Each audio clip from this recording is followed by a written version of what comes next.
দক্ষিণের পর এবার ভয়াবহ বৃষ্টি বিপর্যয় উত্তরে। উৎসবের মরশুমে বিপর্যস্ত জনজীবন। তাসের ঘরের মতো ভেঙে পড়ছে বাড়ি, ভেসে যাচ্ছে বন্যপ্রাণ। প্রকৃতির রোষের সামনে সবকিছুই যেন ক্ষুদ্র, তুচ্ছ। গত 24 ঘন্টায় বৃষ্টি হয়েছে প্রায় 350 মিলিমিটার। সেই সঙ্গে ভুটান থেকে নেমে এসেছে জল। সব মিলিয়ে ভয়াবহ আকার ধারণ করেছে তিস্তা তোরসা থেকে জল ঢাকা। এর জেরে বড়সড় ধাক্কা খেয়েছে উত্তরবঙ্গের যোগাযোগ ব্যবস্থা। ভেসে গিয়েছে বহু বাড়ি, একাধিক রাস্তায় নেমেছে ধস। पूरा बंद हो गया, ये चलाचल तो कोई रास्ता ही नहीं है ना। यहाँ पर तीन को घर है जो ऊपर में, वो भी पूरा डेंजर में स्थिति में रखा हुआ है। দার্জিলিং সিকিম 10 নম্বর জাতীয় সড়কে চিত্রা ও সেতিঝোড়ার মধ্যে বহু জায়গায় ধস নেমেছে। বন্ধ হয়ে গেছে যান চলাচল। ধস নেমেছে শিলিগুড়ি দার্জিলিং মূল রাস্তা 55 নম্বর জাতীয় সড়কেও। কার্যত বন্ধ হয়ে গেছে বাংলা সিকিম রাস্তা। তিস্তার জলে ব্যাপকভাবে ক্ষতিগ্রস্ত হয়েছে কালিম্পং থেকে দার্জিলিং যাওয়ার রাজ্য সড়কও। পুরোপুরিভাবে যান চলাচল বন্ধ এই রাস্তায়। ধূপগুড়ি থেকে ফালাকাটা যাওয়ার 31 নম্বর জাতীয় সড়কের উপর দিয়ে বইছে জল।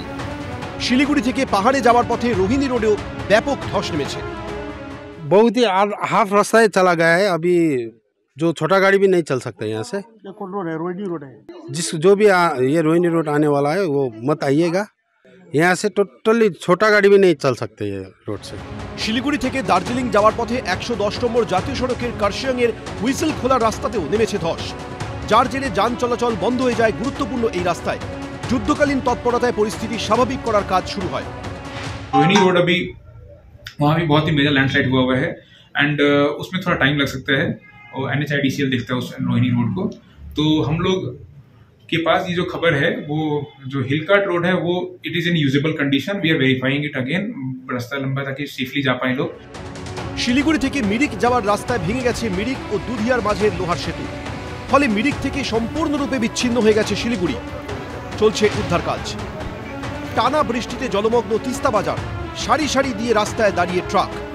সকালবেলা আমাদের হুইসেলখোলাতে একটু বড় করে ওই ধস পড়েছিল, ধস মানে ল্যান্ডস্লাইড হয়েছিল। মেনলি রোহিনী রোডটা এখন টোটালি ড্যামেজ আছে। ওখান থেকে গাড়ির যাওয়া আসা তো এখন বন্ধই আছে। মেনলি আমাদের মেন রোড আর পংখা রোড খোলা আছে, আর মেন দার্জিলিং যাওয়া যে কানেক্টিং রোড আছে ওটা সব ঠিকই আছে এখন। প্রবল বৃষ্টিতে ব্যাহত হয়েছে রেল পরিষেবা। বিভিন্ন জায়গায় ট্র্যাকে জল জমে যাওয়ায় থমকে গেছে ট্রেন। বানারহাটের রেল ট্র্যাকে জল জমে যাওয়ায় বাতিল করা হয়েছে ডুয়ার্সগামী উত্তর পূর্ব রেলের একাধিক ট্রেন। বাতিল ট্রেনের তালিকায় রয়েছে 15777 New Jalpaiguri Alipurduar tourist special train. Route পরিবর্তন করা হয়েছে শিয়ালদা আলিপুরদুয়ার এক্সপ্রেস ও আলিপুরদুয়ার দিল্লি রুটের মহানন্দা এক্সপ্রেসের। ধসের কারণে ব্যাহত হয়েছে পাহাড়ের টয় ট্রেন পরিষেবাও।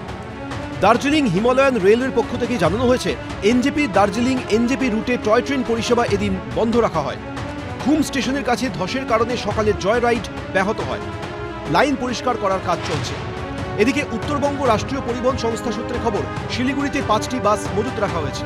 পর্যটকদের কলকাতা ফেরাতে 3টি স্পেশাল বাস চালানো হচ্ছে।